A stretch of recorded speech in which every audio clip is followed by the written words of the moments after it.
Welcome back after the break of viewers. अभी हम बात करना चाहेंगे मरीम नवाज शरीफ साहिबा पहली पाकिस्तानी खातून वज़ीर आला जो हैं वो बन चुकी हैं और अपनी अपनी हल्फ बर्दारी के बाद उन्होंने मुख्तलिफ ऐलानात किए, जिसमें अगर देखा जाए तो सेहत कार्ड के हवाले से उन्होंने मुख्तलिफ ऐलानात किए कि इसको रीडिज़ाइन किया जाएगा। इसमें करप्शन बहुत ज़्यादा थी तो इसको रीडिज़ाइन करने की ज़रूरत है। करप्शन के हवाले से उनका ये कहना था कि करप्शन पर उनकी ज़ीरो टॉलरेंस पॉलिसी होगी। इसके अलावा कारोबारी तबके के लिए वन विंडो ऑपरेशन के ज़रिए सहूलियात देने का भी ऐलान किया गया। जो ख़वातीन घर बैठी हैं उनको वसाइल देने की बात की, यूथ को इंगेज करने की बात की। और अगर अभी तक हम देखें तो यूथ को इंगेज करना और यूथ का वोट बैंक हासिल करना पाकिस्तान मुस्लिम लीग नून इसमें हमें काफ़ी पीछे दिखाई देती है। जितने भी ऐलानात मरीम नवाज शरीफ साहिबा की जानिब से किए गए हैं, क्या ये हकीकत का रूप धार सकते हैं? एयर एम्बुलेंस का भी कहा गया कि अगले 3 माह में इसको भी स्टार्ट किया जाएगा। सो क्या ये प्रैक्टिकली मुमकिन है? इस सब पर बात करने के लिए हमारे साथ हमारे कॉरेस्पॉन्डेंट एंकर पर्सन लाहौर रंग के वकास गौरी साहब सहाफ़ी भी हैं, मौजूद हैं। वकास साहब बहुत शुक्रिया। सबसे पहले तो मरीम नवाज शरीफ साहिबा ने बतौर वज़ीर आला जो हैं ऐलानात मुख्तलिफ किए हैं, एक तवील उनकी लिस्ट है।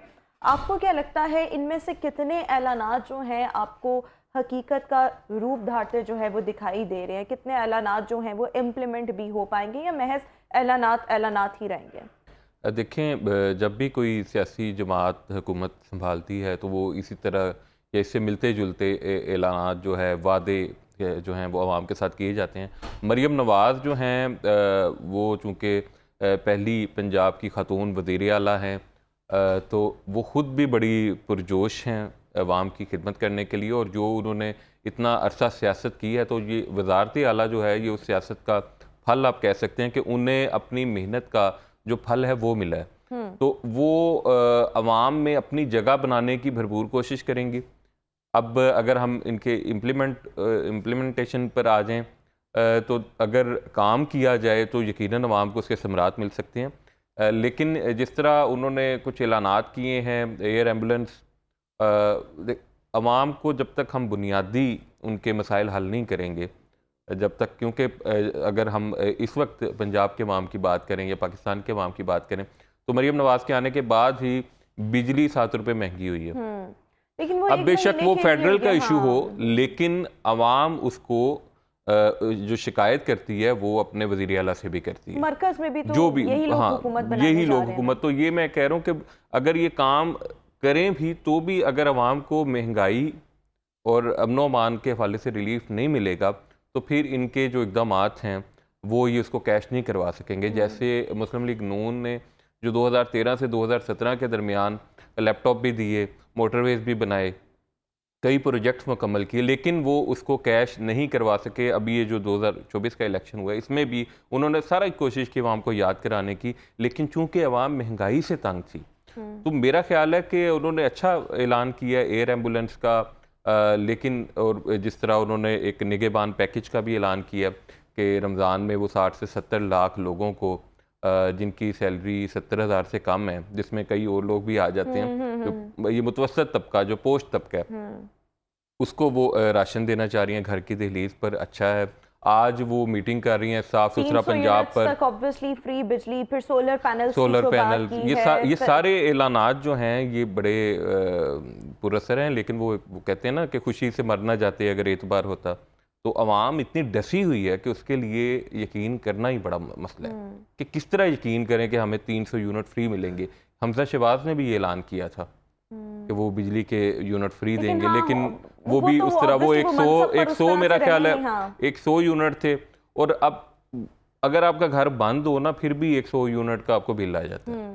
तो वो प्रैक्टिकली नहीं था कि आपको या मुझको या हम जैसे सफ़ेद पोश लोगों को इनको तो चाहिए हर एक के लिए ऐलान करे कि हर एक बंदा जिसके 300 यूनिट आएंगे, पहले 300 यूनिट्स आपको फ्री हैं, उसके बाद आपको बिल। देखें इसमें मैं, अगर कोई मेरी बात सुन रहा हो तो मैं एक चीज़ जो मैंने एक एक्सपीरियंस किया है मुख्तलिफ हुकूमतों का जो पाकिस्तान से बाहर भी हैं, हर इंसान का रिलीफ मुख्तलिफ है। अगर आप एक पॉलिसी अपनाएं जी कि जिस इंसान का बिल 4 लाख पर मंथ आ रहा है तो इसका मतलब है कि वो साहिब हैसियत है, वो अपना बिल दे सकता है, वो इतनी लग्जरी चीज़ें इस्तेमाल कर रहा है। उसका आप मुकाबला उस शख्स से नहीं कर सकते जो 30,000 35,000 बिल के भी किस्तें करवाते हैं। तो दोनों के लिए यकसा फार्मूला नहीं होना चाहिए, आपको कैटेगराइज करना पड़ेगा। लोगों को उनकी उनकी आमदन के मुताबिक आपको रिलीफ पैकेज देना पड़ेगा, क्योंकि यहाँ पे जब किसी गरीब को रिलीफ पैकेज मिलता है तो उसका फ़ायदा भी अमीर उठा लेता है। कि एयर एम्बुलेंस का ऐलान तो आप करेंगे गरीबों के लिए, लेकिन उसका फ़ायदा उस इलाके का MP अगर उठा लेगा, उस इलाके का जागीरदार उठा लेगा, तो गरीब की बेटी तो फिर बगैर इलाज के मरेगी। तो ये ऐलानात बड़े मुस्बत हैं, इन पे हमें तनकीद मैं नहीं कर रहा, ना हमें करनी चाहिए। लेकिन आपको लगता है कि ये हकीकत का रूप धारेंगे, प्रैक्टिकली ये हो पाएगा? एयर एम्बुलेंस, फिर चलें जहाँ तक सेहत कार्ड की बात है, आई होप कि ये रीडिज़ाइन हो, इसकी तो बड़ी अशद ज़रूरत है। लेकिन जैसे हम अगर बात करें एयर एम्बुलेंस की या 300 यूनिट तक बिजली फ्री की, क्या ऐसा प्रैक्टिकली मुमकिन हो पाएगा? देखें, अगर बिजली या ये सियासी ऐलान बिजली की आप बात करें, अगर हम स्टेप बाई स्टेप इनके ऐलानात की बात करें, तो बिजली तो मेरा नहीं ख्याल कि मुमकिन है यहाँ पे। उसकी रीज़न ये है कि आप तो बिजली का महकमे जो हमसे आवाम से जिस तरह बिल वसूल कर रहा है, तो वो तो इजाफी यूनिट आवाम पे डालते हैं। अब देखें ना, अगर आप 300 यूनिट फ्री कर भी दें, आप 80% जो आपके बिल हैं लेस्को के, ठीक है, वो एवरेज बिल आ रहे हैं। और फिर महीने की उन डेटों में जाके रीडिंग की जाती है कि वो 1.5 महीने की यूनिट्स जो हैं वो पड़ जाएं, ताकि आपको रिलीफ भी कोई ना मिल सके। तो रिलीफ ये इनको ग्रास रूट लेवल पे काम करना पड़ेगा। अगर ये कोई रिलीफ देने का ऐलान करते हैं तो फिर उसको आम आदमी तक पहुंचाना भी इनकी जिम्मेदारी है। ठीक है, आप ऐलान कर दें जी कि अगर 300 यूनिट आते हैं तो आपको बिजली में इतने % जो है वो डिस्काउंट है, और लेस्को आप तक या वो बिजली की तकसीमकार कंपनी आप तक ये रिलीफ पहुंचने नहीं देती, वो टेक्निकली आपको 1.5 माह का बिल यानी आपको लग रहा है कि कुछ ऐलानात उसमें से ऐसे हैं जिन पर इम्प्लीमेंटेशन जो है वो समहाउ जो है इट वुड बी डिफिकल्ट। अच्छा, एक अगर हम मरीम नवाज शरीफ की कारकर्दगी, जो कि ऑब्वियसली अब हम देखेंगे कैसी होती है, इस कारकर्दगी का मवाजना अवाम मोहसिन नकवी की कारकर्दगी से कर रहे होंगे या इनके अपने चचा की कारकर्दगी से कर रहे होंगे? क्योंकि बहुत से ऐसे लोग हैं, they are happy with the performance of like ex CM. अगर हम निगरान सेटअप में बात करें मोहसिन नकवी साहब की, उससे वो थे कि उन्होंने बड़े काम किए हैं। अस्पतालों की रेनोवेशन को देख लें, जिस तरीके से उन्होंने अंडर पासेस और वो जितनी तेज़ी से उनको कंप्लीट किया गया। तो आपको क्या लगता है शहबाज शरीफ के दौर से इनका मुकाबला किया जाएगा या उनका मुकाबला मोहसिन नकवी साहब से है? देखिए, मोहसिन नकवी और जब शहबाज शरीफ वज़ीर आला पंजाब थे तो उन्होंने बड़ा काम किया, बड़े विज़िट्स किए हैं, बड़े मंसूबों को मुकम्मल किया। तो यकीनी तौर पे देखें, हमारे माशरे में ये चीज़ें करना ज़रूरी हैं। जब तक आप अगर आपका कोई रिश्तेदार भी बीमार है तो आप अगर उसके लिए दुआ करें या कोई दवा करें या कोई सोर्स लड़ाएं तो वो मुतमिन नहीं होता जब तक आप खुद उसका पता लेने ना जाएं। हमारे यहाँ पे वो जिसको मतलब अगर आप इसको कहें कि कार्रवाई डालनी पड़ती है, रस्मी कार्रवाई आपने ज़रूर डालनी है। ठीक है, आप किसी के लिए भला करें, वो आपका शुक्रगुजार नहीं होगा जब तक आप उसको इस चीज़ का एहसास नहीं करवाएंगे कि मैं ये कर रहा हूँ। तो मरीम नवाज मेरा ख्याल है उनके नक्शे कदम पे ही हैं। उन्होंने गवर्नर हाउस में जैसे ही हल्फ उठाया, उसके बाद वो वज़ीर आला सेक्रेटरीट चली गई।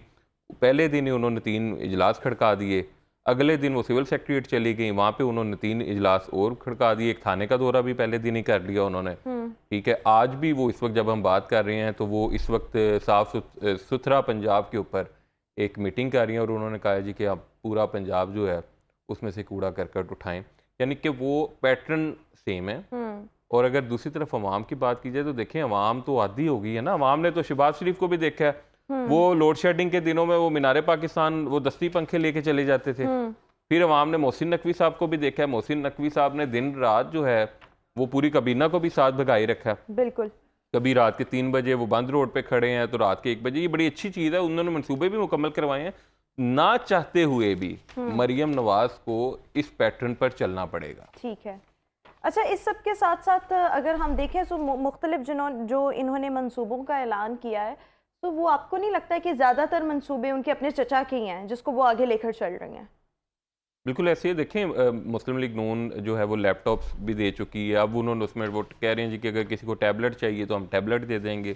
तो बेसिकली तो मुस्लिम लीग नून का जो एक पैटर्न है आवाम को रिलीफ देने का, वो उसी तरह वो सेम पैकेज पे वो चलेंगे, उसी पैटर्न पे चलेंगे और वो आवाम को रिलीफ देने की कोशिश भी करेंगे। इसमें शक नहीं है कि मुस्लिम लीग नून ने माजी में सड़कें भी बनाई हैं, उन्होंने लैपटॉप्स भी दिए हैं। और एक ऐलान जिसकी मैं तारीफ़ करना चाहूँगा वो जो हस्पतालों की एमरजेंसी में फ्री अद्वियात का ऐलान है। अगर ये दोबारा इम्प्लीमेंट हो जाए, क्योंकि ये इम्प्लीमेंट शहबाज शरीफ जब वज़ीर आला पंजाब थे तो उस वक्त आप किसी भी हॉस्पिटल की एमरजेंसी में चले जाते थे तो आपको कोई किसी मरीज़ को कोई मेडिसिन लेने की ज़रूरत नहीं पड़ती थी। तो अगर ये दोबारा इम्प्लीमेंट हो जाए तो आवाम को एक रिलीफ मिल सकता है। अच्छा, सेहत कार्ड को भी रीडिज़ाइन होने की यकीनी तौर पर ज़रूरत है। सेहत कार्ड बहुत से लोगों के लिए बहुत बड़ी सहूलत बना और अभी भी ऑब्वियसली अगर हम पंजाब की हद तक बात करें तो इसका इम्प्लीमेंटेशन जो है, मैंने बहुत से लोगों का इलाज जो है वो सेहत कार्ड पर होते देखा, तो इसको यकीनी तौर पर अगर उसमें कोई लूप होल्स थे, करप्शन थी, उसको दूर करना बनता है, लेकिन सेहत कार्ड दोबारा बहाल होने की ज़रूरत है। अच्छा, इसके साथ साथ मरीम नवाज शरीफ साहिबा डिजिटल पंजाब पर हमें बहुत ज़्यादा फोकस करती दिखाई दी हैं। तो आपको क्या लगता है डिजिटल पंजाब को लेकर उनकी प्रायोरिटीज़, उनका सबसे ज़्यादा फोकस जो है वो कहाँ पर होना चाहिए? देखिए, आपने दो बातें की हैं। एक तो आपने डिजिटल पंजाब की है और दूसरा आपने वो सेहत कार्ड की, वो सेहत तो कार्ड की। यही बात है अब कि सेहत उसको कार्ड रीडिज़ाइन देखें, होना सेहत चाहिए। कार्ड बड़ा अच्छा मंसूबा था, चाहे वो नून लीग का था, चाहे वो पाकिस्तान तहरीक इंसाफ का था। उससे बड़े लोगों ने फ़ायदा उठाया, अपने गरीब लोगों ने अपने ऑपरेशन करवाए हैं, मेडिकल ट्रीटमेंट हासिल किया। लेकिन अफसोस कि वो सियासत की नज़र हो रहा है। मरीम नवाज़ ने जो पहली स्पीच की है उसमें उन्होंने इस चीज़ का ऐलान किया कि हम इसको कैटेगराइज करेंगे और जो बड़ा अच्छा एक ऐलान है उनका, अगर वो इसको कर दें कि गरीब इससे फ़ायदा उठाए, अमीर जो है वो पे करे। जो बात मैं पहले कर रहा था उसी चीज़ की ज़रूरत है कि अब सेहत कार्ड उस शख्स को भी, वो भी यूज़ कर रहा है जिसको ज़रूरत जिसको नहीं है, ज़रूरत नहीं अफोर्ड कर है, जो सकता अफोर्ड कर सकता है, और वो भी यूज़ कर रहा है जो अफोर्ड नहीं कर सकता। तो इससे उन लोगों का हक मारा जाता है। दूसरा, जो डिजिटल पंजाब की आपने बात की है, तो मरीम नवाज़ कल सेफ सिटी अथॉरिटी भी गई थी, वहाँ भी उन्होंने ब्रीफिंग ली है। तो ये एक अच्छा इकदाम होगा अगर वो पंजाब को डिजिटलाइजेशन की तरफ लेकर आए। थाने में भी उन्होंने जो विज़िट किया उसमें भी उन्होंने जो ऑनलाइन दरखास्तें हैं, जब चीज़ें डिजिटलाइज होंगी, डिजिटाइज होंगी, तो अल्टीमेटली करप्शन के चांसेस जो हैं वो भी ज़रा मिनिमाइज हो सकते हैं। अच्छा, इसके साथ साथ इस वक्त पाकिस्तान मुस्लिम लीग नून को बहुत ज़्यादा ज़रूरत है अपने वोटर और सपोर्टर को इंटैक्ट करने की, स्पेशली यंग वोटर को अपने साथ जोड़ने की। ये काम जो है ये कैसे किया जा सकता है? उन्होंने कहा कि जो ज़हीन तलबा हैं पंजाब में उनको स्कॉलरशिप्स दी जाएंगी, हम लैपटॉप्स और टैबलेट्स वगैरह ये हम फराहम कर रहे होंगे, लेकिन आपको क्या लगता है कि इट वुड बी इनफ या कुछ इससे ज़्यादा करने की ज़रूरत है? क्योंकि यंग वोटर सपोर्टर जो है वो एक दूसरी जमात की तरफ और उनके साथ उनकी वाबस्तगी ज़्यादा है। पाकिस्तान मुस्लिम लीग नून के साथ यंग वोटर उस तरह से जुड़ा नहीं है। इसको जोड़ना, इसको अपनी तरफ लाना और इसके लिए क्या करना जो है वो मरीम नवाज शरीफ को करना चाहिए, कितना बड़ा चैलेंज बन सकता है? देखें, आपने बड़ा अच्छा सवाल उठाया है और यही जो मुस्लिम लीग नून आजकल इस प्रॉब्लम को फेस भी कर रही है। जो यंग वोटर अगर किसी भी सियासी जमात की तरफ टिल्ट है तो उसकी कोई ना कोई वजह भी है। उन वजूहात पर मुस्लिम लीग नून को गौर करना पड़ेगा। मुस्लिम लीग नून की लीडरशिप जो है वो अवामी नहीं है, ये चीज़ इनको माननी चाहिए। मुस्लिम लीग नून की जो लीडर, अभी मरीम नवाज़ अगर अब इस वक्त वज़ीर आला सेक्रेटरीट में बैठी हैं तो वहाँ पे कोई आम आदमी नहीं घुस सकता। इवन के अभी 2 दिन हो गए हैं उनको ये सारा वो करते हुए, अपनी उन्होंने बतौर वज़ीर आला काम शुरू किया है, मीडिया को भी इनवाइट नहीं किया गया। और यही वजह कि अवाम और इनके दरमियान एक फासला बढ़ता जाता है, क्योंकि ये अवाम में जाना पसंद नहीं करते, ये अवामी लोगों से मिलना पसंद नहीं करते। मरीम नवाज़ के इर्द गिर्द या शरीफ फैमिली के इर्द गिर्द चंद मखसूस लोग ही आपको, मखसूस चेहरे, मखसूस माइंडसेट आपको दिखाई देगा, वही एक रुकावट बने हुए हैं इनके। और अगर आप यूथ की बात करें तो यूथ के दरमियान देखें, इस तरह यूथ जब तक आप अवामी नहीं होंगे, ठीक है, जब तक आप एक हसार में घिरे रहेंगे तो यूथ जो है वो आपके साथ कनेक्ट नहीं हो सकती। यानी कि इमरान मरियम नवाज अगर शरीफ हम को वो बानी बॉल जो पीटीआई है की उससे बात बाहर आने की करें, अगर हम जरूरत है। बानी पीटीआई की बात करें तो वो सुबह सुबह वॉक भी करते थे, वो मारगला के पहाड़ों में वॉक भी करते थे, वो उन्होंने अवाम के साथ और डिजिटल जो इन्फ्लुएंसर्स हैं उनके साथ मीटिंग्स की। वो जमान पार्क में वो कैमरामैन्स को भी अंदर बुला लेते थे, टिकटॉकर्स को बुला लेते थे, सोशल यानी मीडिया, आपको क्या लगता है कि ये यानी कि तमाम वो काम जो है कनेक्ट वो थे, मरियम वो नवाज शरीफ कनेक्टेड थे। साहिबा को करने की जरूरत है, अपने वोटर को अपनी तरफ लाने की, यंग वोटर को आपने अपनी तरफ अगर लाने यूथ की, को अपने साथ जोड़ना है तो आपको उनके साथ अपना ताल्लुक राब्ता स्टेब्लिश कायम करने करना की ज़रूरत है, और उसके लिए आपको ये जो इर्द गिर्द आपने एक हिसार कायम किया हुआ है इसको तोड़ने इसको की तोड़ना जरूरत है। पड़ेगा। और साथ में यूथ के लिए आपको मैक्सिमम फैसिलिटीज जो है वो प्रोवाइड करने की जरूरत है, क्योंकि हमारी आजकल की यूथ, इनके पास बहुत ज़्यादा अवेयरनेस है, हमें अपने वक्तों में उतनी अवेयरनेस नहीं होती थी। इन यूथ के लिए, इन यंगस्टर्स के लिए आपको बहुत कुछ करने की ज़रूरत है। तो ऑब्वियसली फिर एक शायद ये एक तरीका हो सकता है कि मुस्लिम लीग नून जो है वो अपना नाता जो है इन यंगस्टर्स के साथ, इन यंग वोटर्स के साथ जो है, सपोर्टर्स के साथ वो जोड़ सके। Thank you so much Waqas Gauri हमारे साथ मौजूद है। व्यूज़ अभी एक ब्रेक, आपसे मुलाकात करेंगे एक ब्रेक के बाद।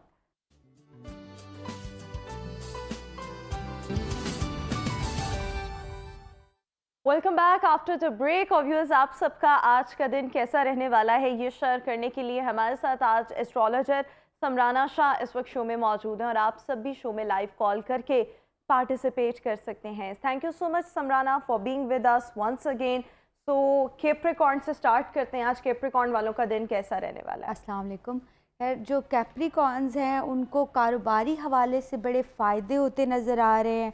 अगर कोई नई प्रॉपर्टी बाय कर रहे हैं तो उनको बड़ा फ़ायदा होता नज़र आ रहा है। सिर्फ आप अपनी सेहत का ख्याल और ड्राइविंग करते वक्त अगर एहतियात कर लें तो बाकी कैप्रिकॉर्न्स जो हैं वो 100 पे जा रहे हैं। बिल्कुल ठीक हो गया जी। एक्वेरियस वालों का आज का दिन कैसा रह गया? जी, एक्वेरियस भी जो है, एक्वेरियस को माली फ़ायदे नज़र आते हैं। एक्वेरियस सेहत के एतबार से गुड हैं। अगर उनको प्रॉब्लम होगी तो सिर्फ अज़दवाजी मामलात में या मोहब्बत के जो मामलात हैं ना, उनमें थोड़ी बहुत मुश्किलात हो सकती हैं। बाकी सब कुछ ठीक है एक्वेरियस बाकी वालों सब की। ठीक पाइसेस जा का रहा है। आज का दिन कैसा ये रहेगा? पाइसेस जो हैं वो काफ़ी टाइम से ही अच्छे चल रहे हैं और स्टिल अभी अच्छे चल रहे हैं। दोस्तियां पाइसेस को बड़ा फ़ायदा दे रही हैं। नया कारोबार जो है वो पाइसेस को बड़ा फ़ायदा दे रहा है। मोहब्बत के मामला जो हैं पाइसेस को बड़ा फ़ायदा दे रहे हैं। बिल्कुल ठीक हो गया जनाब। अब हम बात करेंगे एरीज की। एरीज के सितारे क्या कहते हैं? अच्छा, एरीज भी बहुत एकदम से अच्छे जा रहे हैं। सेहत के हवाले से जो है वो थोड़ी सी कॉम्प्लिकेशंस उनको आ सकती हैं, और जो थोड़ा वो मूड है वो शायद ख़राब रहेगा। बाकी अगर कारोबारी हवाले से देखा जाए या इनकम के हवाले से देखा जाए तो काफ़ी स्टेबल लगते हैं एरीज। बिल्कुल ठीक हो गया जी। एरीज के बाद अब हम बात करेंगे टॉरस की। तो टॉरस का आज का दिन? अच्छा, जो टॉरस है इनके हासिदीन में इजाफा हो रहा है और कंटिन्यूसली हो रहा है, तो बेस्ट है कि आप लोग सूरह कौसर अगर पढ़ते जाएं तो एटलीस्ट ये आपकी ये मुश्किल आसानी में बदल जाएगी। बिल्कुल ठीक हो गया। जेमिनाई वालों का आज का दिन कैसा रहने वाला है? जी, जेमिनाई काफ़ी टाइम के बाद थोड़ा रिलीफ मिला है जेमिनाइज़ को। जैसे कि कारोबारी हवाले से उनके मामलात ख़राब जा रहे थे, मोहब्बत के मामलात में, तो अब भी उनको बड़ा रिलीफ अच्छा मिल गया, ज़बरदस्त टाइप का रिलीफ हो गया मिल गया। जी। अब जेमिनाई के बाद हम बात करेंगे कैंसेरियंस की। सो कैंसेरियंस का आज का दिन यानी कि वेडनेसडे जो है वो कैसा रहने वाला है? जी, अच्छा, जज्बाती बहुत ज़्यादा लग रहे हैं कैंसेरियन, बहुत ओवर थिंकिंग करते हुए दिख रहे हैं। आपको पहले भी कहा था प्लीज़ फैमिली वालों के साथ टाइम स्पेंड करें, बाहर जाएं, घूमें फिरें, एटलीस्ट खुद को स्ट्रेस ना दें कैंसेरियन जितने भी हैं। बिल्कुल ठीक हो गया। लाइबा हमारे साथ हैं। लाइबा, क्या सवाल है, क्या जानना चाह रही हैं आप? डेट ऑफ बर्थ बताइएगा। मैं कैप्रिकॉर्न जाना चाह रही हूँ। कैप्रिकॉर्न्स का तो ऑलरेडी बता चुके हैं, लेकिन समराना एक दफ़ा दोबारा बता दें कि कैप्रिकॉर्न्स वालों का आज का दिन, आने वाला वक्त कैसा होगा? अच्छा जी, अगर 2024 के हवाले से भी देखा जाए तो कैप्रिकॉर्न अगर शादी करना चाहते हैं या मंगनी करना चाहते हैं तो 2024 से बेहतर कोई टाइम नहीं है। अगर न्यू प्रॉपर्टी बाय करना चाहते हैं, न्यू इन्वेस्टमेंट करना चाहते हैं, या न्यू रिश्ते भी आपको बहुत इस टाइम पे फ़ायदा देंगे, जैसे पार्टनरशिप बहुत आपको फ़ायदा देगी, तो कैप्रिकॉर्न जो है वो बहुत एक अच्छे, काम और ज़बरदस्त तरीके से शाइन करें। सिर्फ और सिर्फ सेहत के हवाले से सड़क पार करते हुए, ड्राइविंग करते हुए एहतियात कर लें तो बहुत ज़्यादा बेहतर रहेगा। बिल्कुल ठीक हो गया। शहजाद हमारे साथ हैं। शहजाद, क्या सवाल है आपका? जी क्या जानना चाह रहे हैं? तारीख पैदाइश बताइएगा। जी वो है 1/7/90 1/7/2003। 7वां मंथ 1/7/2003। है। ठीक है। तो what do you want to know? क्या कैंसेरियन। सवाल है आपका भाई? सवाल ये पूछना चाह रहे हैं अपने ना, वो उस तारे का पता करवाना चाहते हैं, वो कौन सा और किस तरह का मंथ फिक्स क्या होगी। बनता है? एक फर्स्ट सात मंथ दो है। हजार तीन फर्स्ट 7वां मंथ महीना। 7वां मंथ है। अच्छा, कैंसेरियन आप बनते हैं तो आपका ना सरतान, जिसे उर्दू में कहते हैं सरतान और इंग्लिश में कहते हैं कैंसेरियन, तो बहुत ही इमोशनल इस टाइम पे आपका टाइम चल रहा है।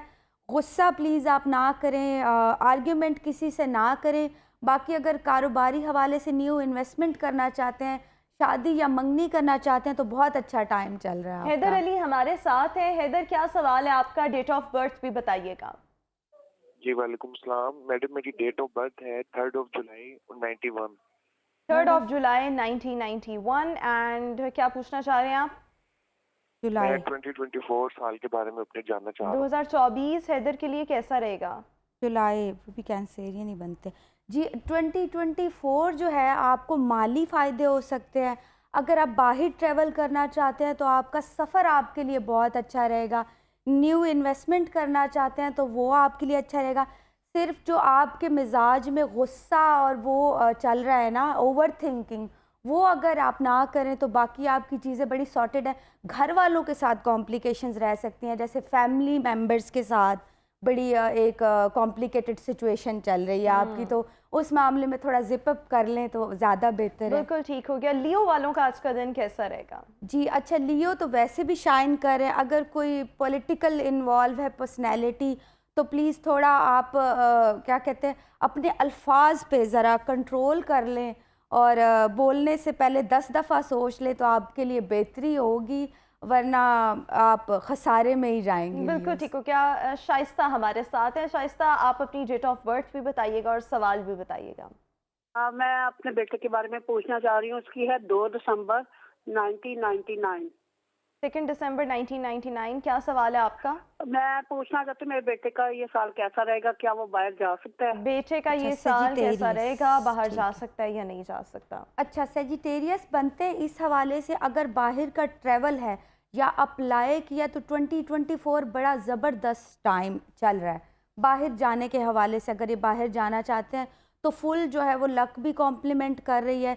सफ़र इनके लिए बेहतर भी है, अच्छा भी है, इनके करियर के लिए भी बड़ा ज़बरदस्त रहेगा अगर ट्रैवल करेंगे वर्गोस तो। का आज का दिन कैसा रहेगा? अच्छा जी, वर्गों को माली फ़ायदे जो हैं वो काफ़ी सारे नज़र आ रहे हैं और सेहत के एतबार से भी बड़े ज़बरदस्त जा रहे हैं। अगर लव एंगल्स में देखा जाए तो भी बड़े जो है वो वर्गो शाइन कर रहे हैं, तो वर्गो ओवरऑल बहुत बेस्ट पोजीशन में लगते हैं। रईस हमारे साथ है। क्या सवाल है आपका और क्या जानना चाह रहे हैं आप? मैं पूछ रहा हूँ कि मेरा ये जो साल है कैसा गुजरेगा। मेरी दुश्वारी है, कुछ अखराजात के मुतालिक, घर मकान बनाने के मुतालिक, कुछ के किसी के यानी मेरे ऊपर जो कर्जा है वो उसके लिए सारा वो मैं मालूम कर रहा हूँ। तारीख पैदाइश बताएं। जी तारीख पैदाइश, क्या बताएं? डेट ऑफ बर्थ, तारीख पैदाइश। 22/9/44। क्या 22? नो, हाँ 22/9/44 है। 22/9/44 44 1944। ठीक है जी। अच्छा, वर्गो बनते हैं इस हिसाब से आप अगर 9th मंथ में है तो। अच्छा, अभी आपका टाइम तो ठीक चल रहा है। अगर मार्च के बाद आपको मज़ीद रिलीफ मिलेगा। अगर आप कोई नई इन्वेस्टमेंट करना चाहते हैं तो प्लीज़ आप मशवरा ले लें किसी से। आप मशवरा या पार्टनरशिप आपको फ़ायदा देगी। अगर आप अकेले इंडिपेंडेंट कोई कारोबार करेंगे ना, तो उसमें अल्लाह ना करे थोड़ा बहुत आपको नुकसान हो सकता है। तो बेहतर ये है कि आप पार्टनरशिप पे जाएं। आप मशवरा लेके कोई भी काम स्टार्ट करना चाहते हैं तो किसी अच्छे बंदे से मशवरा करके फिर आप स्टार्ट करें। मार्च के बाद आपको बहुत अच्छा रिलीफ जैन मिलेगा। हमारे साथ है। जैन, क्या सवाल है आपका? जी मेरा सवाल ये है मैम, जी मैं ये पूछना चाहता हूँ मैम कि मैं ना कोई अपना बिजनेस स्टार्ट करना चाहता हूँ तो कैसा चलेगा? ठीक है। तारीख पैदाइश? 1/5/2000 है। 1/5/2000। पाँचवां बिजनेस मंथ। कैसा चलेगा जी? अच्छा, 5वां टॉरस। बहुत अच्छा जा रहा है इस टाइम पे। अगर आप बिज़नेस स्टार्ट करते हैं या आप इन्वेस्टमेंट करते हैं या बाहर का आपने अप्लाई किया या कोई पेपर वर्क है, तो वो सारी चीज़ें आपको कॉम्प्लीमेंट करते हैं। आंखें बंद करके होते हैं ना कि गो अहेड, तो आंखें बंद करके आपको गो अहेड है, बिल्कुल आप स्टार्ट करें। इंशाल्लाह ताला अल्लाह ताला बेहतर करेंगे जी, आपकी लिब्रा चीज़ें। का आज का दिन कैसा रहेगा? जी अच्छा, लिब्रा भी बड़े ज़बरदस्त तरीके से लास्ट वीक से ही शाइन कर रहे हैं। लिब्रा को जो है माली फ़ायदे, कोई फेम मिलने का, कोई ख्वाहिश पूरी होने की इंडिकेशन है। बस सिर्फ जो वो जज्बातियत का पन है ना, वो अगर गुस्सा और जज्बातीपन दूर कर लें तो बाकी लिब्रा ज़बरदस्त तरीके से बिल्कुल ठीक। शाइन असगर कर रहे हमारे हैं। साथ है। असगर, क्या सवाल है आपका? जी, मैं ये पूछना चाहता हूँ कि मेरे तारों में क्या लिखा है? जी, आपकी तारीख पैदाइश? तारीख पैदाइश 1987। पूरी तारीख पैदाइश बताइए ना। असगर 1987। नाम के हवाले से बता देते हैं इनको असगर। मोहम्मद नाम के असगर। हवाले से एरीज फिर आप बनते हैं तो अभी जैसा मूड बहुत ख़राब रहेंगे, ठीक है। आप थोड़ा सा अगर अपनी चीज़ें डिले कर दें, अगर मार्च के बाद से आपको रिलीफ थोड़ा मिलता दिखता है, तो आप मार्च के बाद अगर कोई नया स्टार्टअप न्यू बिज़नेस करना चाहते हैं तो थोड़ा सा मार्च के बाद का वेट कर लें, तो बहुत सी चीज़ें आपकी अच्छी और बेहतर हो जाएंगी। ठीक हो गया जी। स्कॉर्पियंस, आज का दिन कैसा रहेगा? अच्छा जी, स्कॉर्पियन जो है माली एतबार से काफ़ी स्ट्रॉन्ग दिख रहे हैं, लेकिन मोहब्बत के मामलात या अज़दवाजी ताल्लुकात के तौर पे बहुत ज़्यादा डिस्टर्बेंस नज़र आ रही है। तो प्लीज़ आप लोग सदका निकालें अपना। अच्छा, सेहत के हवाले से नींद प्लीज़ पूरी आपने अपनी करनी है हर सूरत में। जितने भी स्कॉर्पियन हैं तो तभी जाके इनको रिलीफ मिलेगा, तो थोड़ा सा आप लोग एहतियात बिल्कुल कर ठीक लें। हो गया। हमारे साथ एक और लाइव कॉलर है। क्या सवाल है आपका? मेरा बुर्ज कौन सा है? आपका नाम? मेरा नाम शहजाद हुसैन है। मेरा सितारा कौन सा है? क्या नाम है? शहजाद नाम है। सितारा कौन सा है? तारीख पैदाइश तो बताएं। 3/12/61। 3/12/61। मेरे ख्याल में Sagittarius बनता है। थर्ड मंथ, हाँ जी। जी सर, कॉस बनता है, उर्दू में कहते हैं कॉस, इंग्लिश में कहते हैं सेजिटेरियस। आप थोड़ी जल्दबाजी का अगर मुजाहिरा ना करें तो आपकी फिर चीज़ें बड़ी अच्छी हो जाएंगी। गुस्सा नहीं आपने करना। बाकी अगर कारोबारी हवाले से आपका बेस्ट जा रहा है, आपका अच्छा जा रहा है 2024, मशवरा लेके अगर काम करें तो ज़्यादा बेहतर रहेगा आपके बिल्कुल लिए। ठीक हो गया। सो आज आखिरी स्टार सेजिटेरियस कैसा रहेगा आज का दिन? अभी मैं सेजिटेरियस को ही डिस्कस कर रही थी। ये जल्दबाजी अगर ना करें तो फिर इनकी चीज़ें सॉर्ट आउट होंगी। अगर जल्दबाजी या वो होता है ना डीफोकस रहते हैं सेजिटेरियस, तो एक ही चीज़ पे रहें और उस पर कायम रहें, फिर आपकी चीज़ें बड़े अच्छे तरीके से सॉर्टेड हो जाएंगी। बिल्कुल ठीक हो गया। Thank you so much Samrana Shah हमारे साथ शो में मौजूद थी। व्यूअर्स, इसी के साथ ही हमारा आज का शो अपने इख्तिताम को पहुंचा। आपसे मुलाकात करेंगे अपने नेक्स्ट प्रोग्राम में। आप अपना बहुत ख्याल रखिएगा। मुझे दीजिए इजाज़त। अल्लाह हाफिज़।